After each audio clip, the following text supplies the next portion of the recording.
തമ്പലീന. പണ്ടൊരിടത്ത് ഒരു യുവതി ജീവിച്ചിരുന്നു. അവൾക്ക് മക്കളുണ്ടായിരുന്നില്ല. പക്ഷേ കുട്ടികളെ അവൾക്ക് വളരെ ഇഷ്ടമായിരുന്നു. അവളെപ്പോഴും ഓമനയായ തൻ്റെ മകളെ സ്വപ്നത്തിൽ കണ്ടുകൊണ്ടിരിക്കും. നാളുകൾ കടന്നുപോയി. പക്ഷേ അവളുടെ സ്വപ്നം പൂർത്തിയായില്ല. ഒരു ദിവസം അവൾ തനിക്കൊരു കുഞ്ഞിനെ നൽകാൻ കഴിവുള്ള ഒരു വൃദ്ധയായ മന്ത്രവാദിനിയെ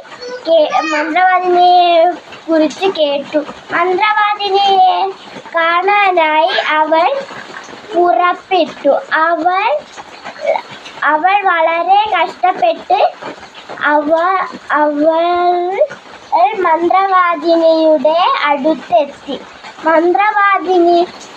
മന്ത്രവാദിനി അവളോട് ചോദിച്ചു, "നിനക്ക് എന്താണ് വേണ്ടത്?" അവൾ പറഞ്ഞു, "എനിക്ക് കുട്ടികളില്ല. കുഞ്ഞുങ്ങൾ എനിക്ക് ജീവനാണ്. മനോഹരിയായ ഒരു കുഞ്ഞിനെ കിട്ടാനുള്ള വരം ദാനമായി എനിക്കു തരിക."